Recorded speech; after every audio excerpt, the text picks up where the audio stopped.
You never know. A couple seconds can change your fucking life, I swear to God. We're probably about maybe 8 feet apart from each other. He's standing on one side of the car, I'm standing on the other. And as we're arguing, he's making his way around the car to the passenger door. And I'm still probably about like 3 feet back from the passenger door, so I'm not right up on the car.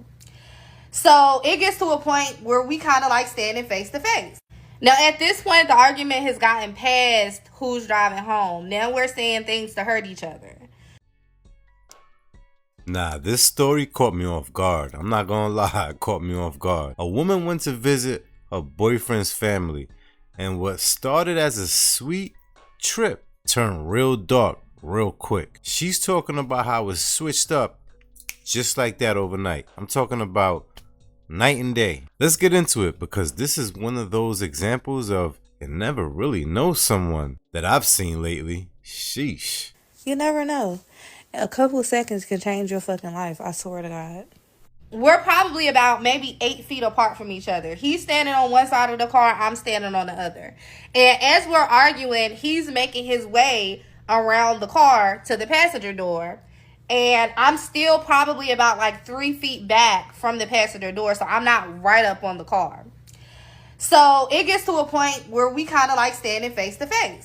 Now, at this point, the argument has gotten past who's driving home. Now we're saying things to hurt each other. I know I probably said some things to hurt him. Not sure anything personal, but probably things that I was feeling because, yes, as I stated, I paid for the rental, I paid for the room. When we had first agreed to go down there, I was under the impression that I was going to be getting reimbursed back for half of my money, and I didn't get anything.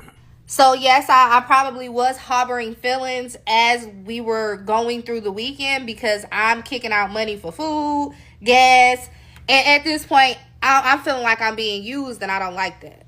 So it gets to a point where, like I said, we standing face to face, and he runs and he charges and he throws me on the ground and he bites me in my face. Now, before he bites me in my face, we were kind of like wrestling a little bit because he got my arms pinned back, and then he bit me in my face. I'm screaming.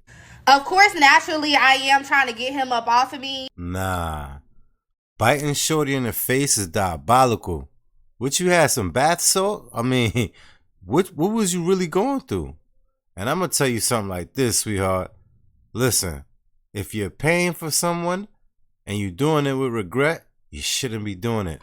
You're only gonna bottle it up and it's going to explode. You did it to yourself right here. You had all the flags warning you, but you chose to ignore. Who can you blame in this right here? Again, I don't condone what he did. I definitely don't condone what he did. So hold up now. You mean to tell me day one, everything was just fine, right? Alright, I'll take that. I'll take that. She meets the family, vibes are good, no red flags, which I already exposed. There were red flags, right? Of course there were. Just sometimes we ignore these things, right? Alright. But the very next day, dude flips the script, starts getting cold, starts moving aggressive. The way this man changed, I'm just telling you like this. After getting her comfortable, bro, that's psychological warfare right there. You understand what I'm saying? Let me continue rolling the clip. Of course, naturally, I am trying to get him up off of me, but at the end of the day, he is a man, and I'm not a huge woman. Like, I probably got weight on him, but height wise, he is taller than me, so he is kind of overpowering me. So as he's biting me, I'm confused because I don't know what's going on. I finally get to the point where I push him off, and when I push him off, I tell him I'm about to you. And I meant it. I meant it. Fun fact, again, I stay in North Carolina. I'm licensed to carry. I feel like my life is in danger. So now's the perfect time for me to use my protection. So sorry, guys. My time is about to run out. Part 3, last part, okay? This story is just getting weirder and weirder by the minute. Homie was biting her.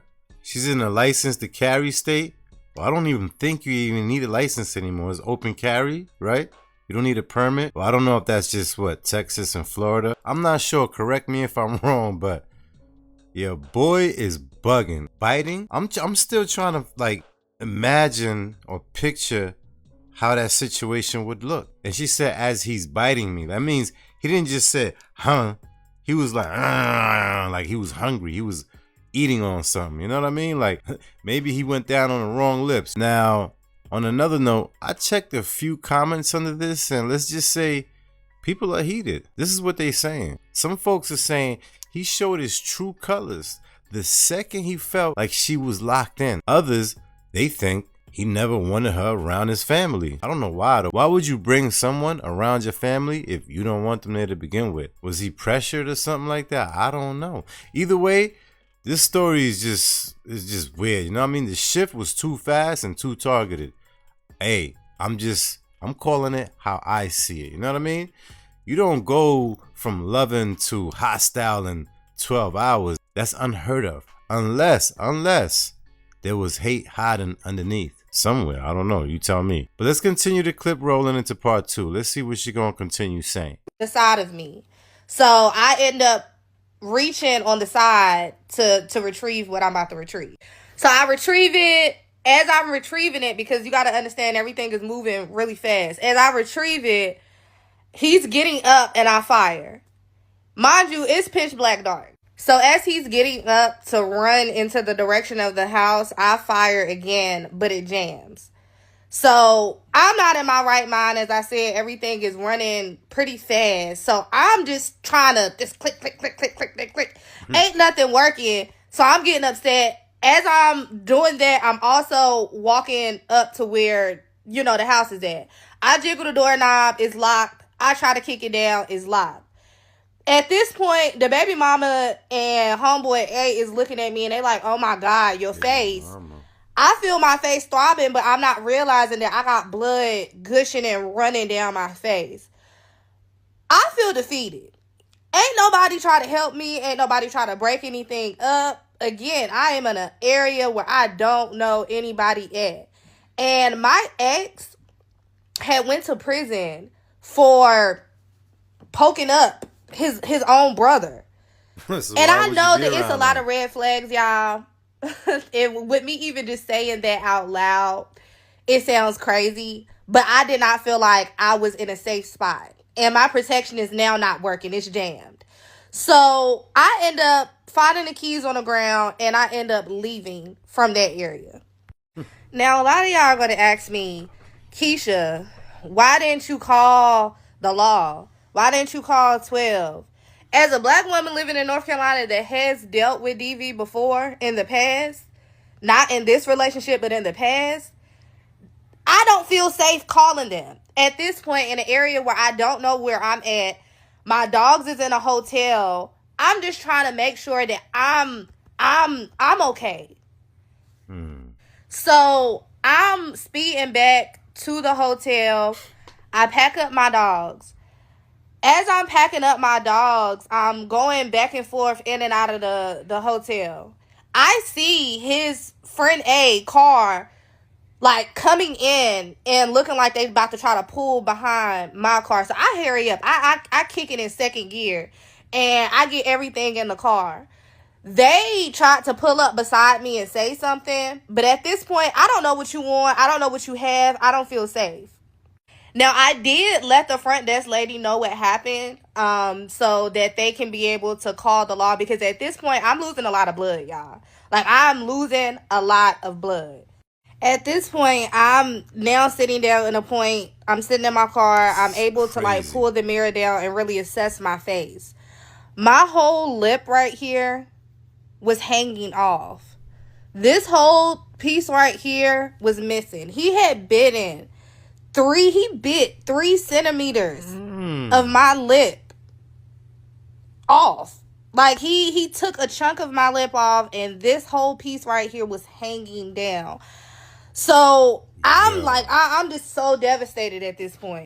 I did call my mother. I was actually on the phone with my mother as I was, finished packing up.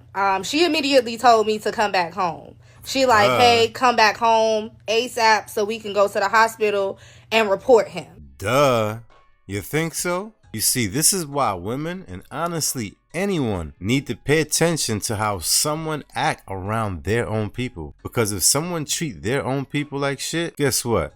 9 times out of 10, they gonna treat you like shit. You know what they say about a barbershop, right? You hang in a barbershop long enough, eventually you're gonna get a haircut. So with that being said, pay attention, be observant. Watch how they treat each other. That shows a lot. Especially if someone treats them bad and see how they react, that shows how they're gonna react to you in certain situations. Pay attention. If you're around their family and they act different, watch that. Watch that. Because now you know they don't have a real personality. They switch sides. They like a chameleon. They go around everyone and just be fake. Be careful with that right there. But if they turn cold water after you meet their family, that's worse. That means something changed in them. You gotta pay attention. I'm telling you this. That's not love. That is not love. That's control. You understand what I'm saying? That's possession, and that's dangerous. Be on point.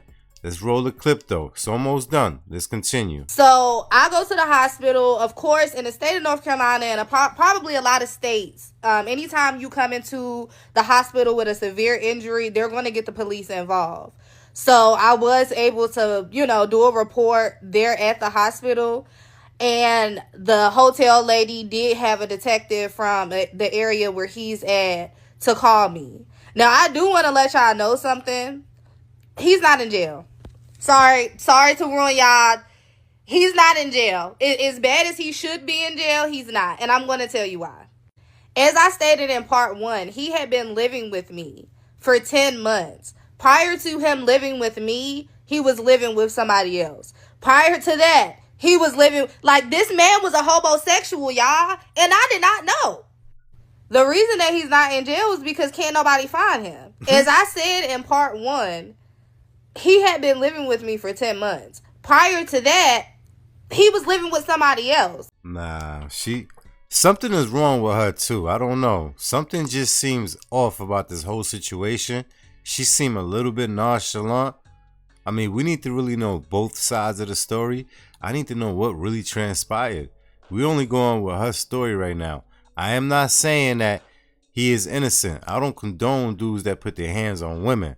I'm just saying though, something is not adding up right now. And I'm going to say this too. I don't know who needs to hear this, right? It might hurt your feelings, but you got to hear the truth. If they flip on you once you're locked in, you were never really loved. You understand what I'm saying? They were being fake and phony with you. I'm telling you this. Real love don't switch up when you're vulnerable. They lift you up and hold you down in a positive way. And no family intro should come with trauma or drama. If it does, you better get the llama. No, I'm just playing, but if it does, I'm just saying that's your red flag to politely and kindly leave out the situation. So the address that he had on his license was not a valid address. They are still pursuing charges for him, but they can't find him. However, there is an order set in place to where he cannot contact me. We cannot be in the same area. He's blocked on all social medias, all platforms, but nobody can find him. But I do know going forward, that is a situation that I would never, ever turn around and deal with again. And I wanted to put my story out here for the young ladies. When you see those red flags, please be better than me and leave at the first instant. At the first red flag, leave. And I did also make a comment about him going to prison, about another situation with his brother. He had made it seem like to me that he was protecting his mother. Like his brother was trying to attack his mother, and that's why he poked up his brother. So that's the reason why I didn't look at him crazy when he told me that. But this is my story time. I don't know what to say about this right here. And you all happy, joy. I mean, I'm sure you happy, joy that you still alive and everything, but not about the current situation that took place. I mean, I'd have been pissed off. I don't know about y'all. One thing I'm going to say is shout out to her for sharing that story. I mean, so many people would have stayed silent. Let me know how you feel in the comments. I mean, what would you have done? You think you would have caught the red flags? Would he bit your lips off? Or would you fight back? Let me know in the comments. Don't forget, run it up, flood it up, leave a comment, like, comment, share, subscribe to the channel. Let's help this channel get over 50K. See you in the next one.